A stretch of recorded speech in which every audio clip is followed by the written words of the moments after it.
जरा सोचिए, आप प्रशांत महासागर के बीचों बीच एक बिल्कुल अनजान द्वीप पर फंस गए हैं। चारों तरफ मीलों मील तक सिर्फ और सिर्फ नीला समंदर।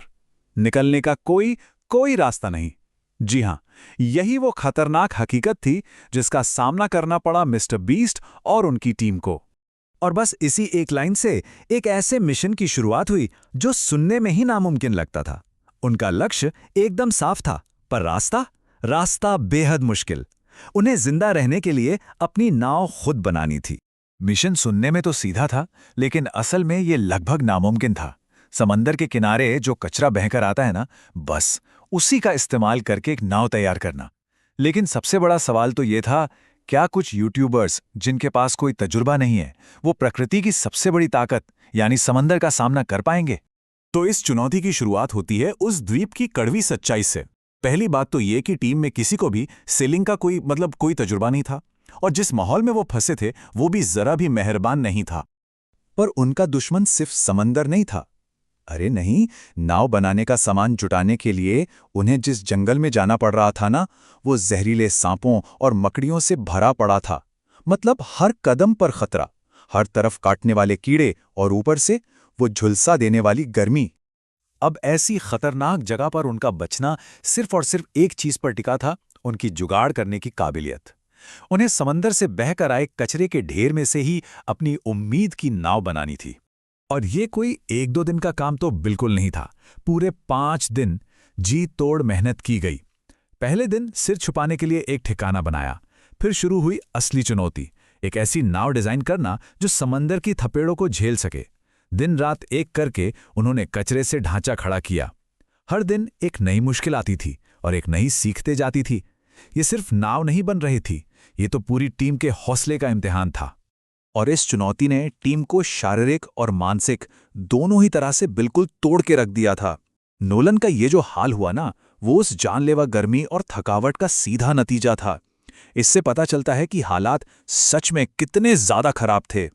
जरा सोचिए, रोज का तापमान लगभग 40 डिग्री सेल्सियस। ये कोई मामूली गर्मी नहीं होती। ऐसी झुलसा देने वाली धूप में हर घंटे काम करना अपने आप में एक सजा जैसा था। ऐसा लग रहा था मानो शरीर से सारी जान निचोड़ ली जा रही हो। इसी बीच उनकी टीम के एक्सपर्ट हेस ने पहले ही एक चेतावनी दे दी थी। उन्होंने साफ कहा था कि उनका सफर सिर्फ उनकी मेहनत पर नहीं, बल्कि समंदर के अनप्रेडिक्टेबल मिजाज पर भी निर्भर करेगा। और ये चेतावनी आगे आने वाले एक बहुत बड़े खतरे का साफ संकेत थी।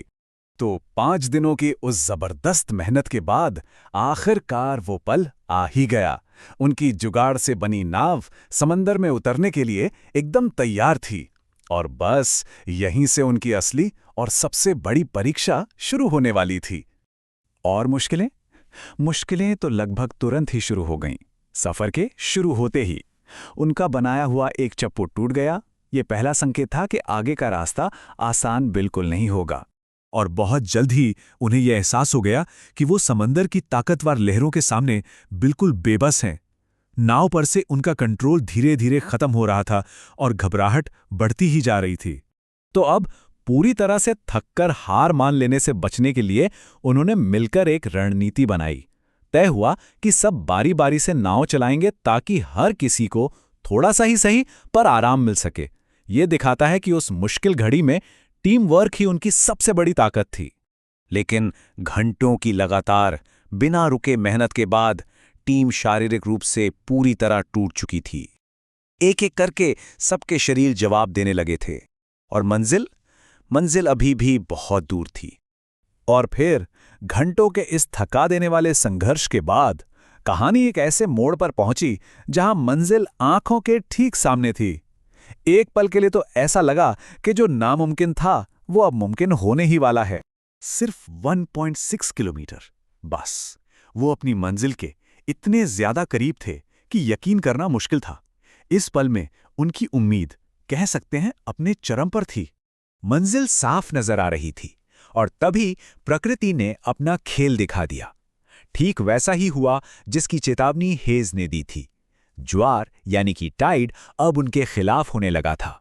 वो सिर्फ 800 मीटर दूर थे, लेकिन अब हर एक लहर उन्हें मंजिल से और दूर खींच रही थी। उनकी घंटों की मेहनत उनकी आंखों के सामने बर्बाद हो रही थी। इस पल में टीम का जो हाल था वो शायद शब्दों में बयान नहीं किया जा सकता। मंजिल के इतने करीब आकर हारना शायद सबसे ज्यादा तकलीफ देता है। तो इस बड़ी नाकामी और इतने संघर्ष के बाद एक सवाल तो मन में आता है कि आखिर में हासिल क्या हुआ? मिस्टर बीस्ट की ये बात दिखाती है कि इस तजुर्बे की असली कीमत मंजिल तक पहुंचना नहीं थी, बल्कि वो सफर था, वो दोस्ती थी और वो साथ मिलकर किया गया संघर्ष था। आखिरकार उनकी ये कठिन परीक्षा तब खत्म हुई जब समुद्र में लगभग 12 घंटे बिताने के बाद उन्हें रेस्क्यू कर लिया गया। वो अपने मिशन में नाकाम जरूर हुए, लेकिन वो सब सुरक्षित थे। ये पूरी कहानी हमें एक सवाल के साथ छोड़ जाती है। जब कोई अपना सब कुछ दांव पे लगाने के बाद भी नाकाम हो जाता है, तो असल में क्या खोता है और क्या हासिल होता है?